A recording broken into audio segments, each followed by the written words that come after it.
Greetings people. So this is my second YouTube video, and this video I'm going to review the classic Parker Jotter ballpoint pen from the Parker Pen Company.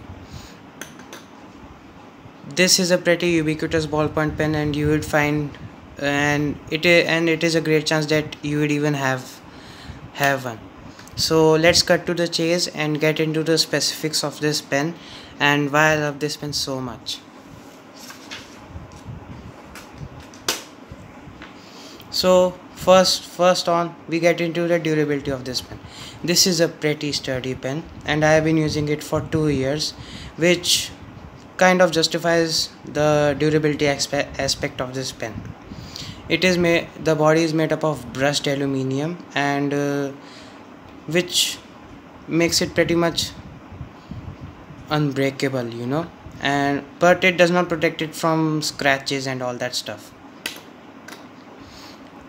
The dimensions of this pen are that this length is almost 13 centimeters and the weight is pretty light for a Parker pen. It's just 12 to 15 grams. The dimensions of this pen make it very easy and very compatible for people who have big hands and even people who have small hands like me, because the width just hits the sweet spot.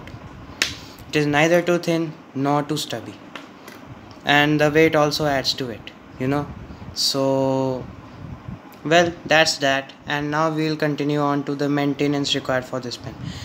This pen requires zero maintenance. Yes, you heard that right. Actually, all ballpoints actually work the same, but yeah, you just need to cap it up and point and put in a refill just once in a month or so. And another fact is that Parker ballpoint refills, as we all know, last for a very long time actually.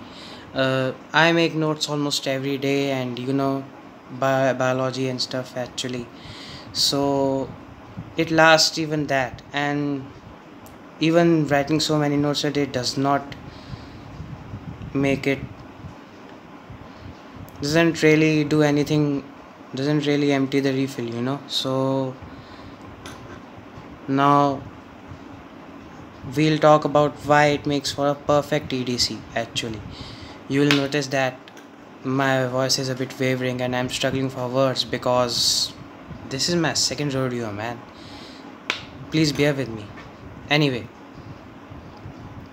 this is a classic EDC because of the low maintenance it requires, its perfect durability, and the few needs to change it, and its long lasting refills.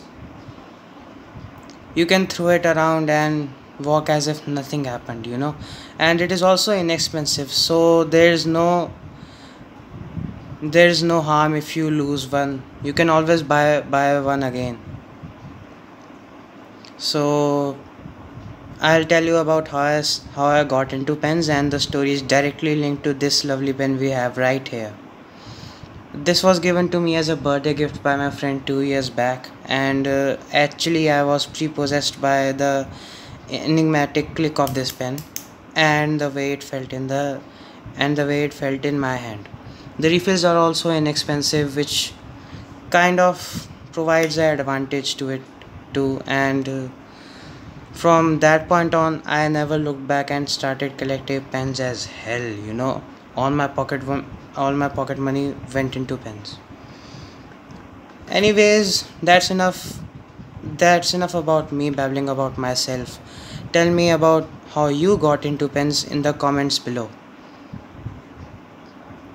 Of course, any suggestions for animation and CGI, which I know nothing about absolutely, are welcome actually. So this pen is stolid, phlegmatic, and unostentatious, which means you can carry it into your office or school or anywhere else without appearing garish actually. So well, that's that, and sorry if there were any aberrations in my speech.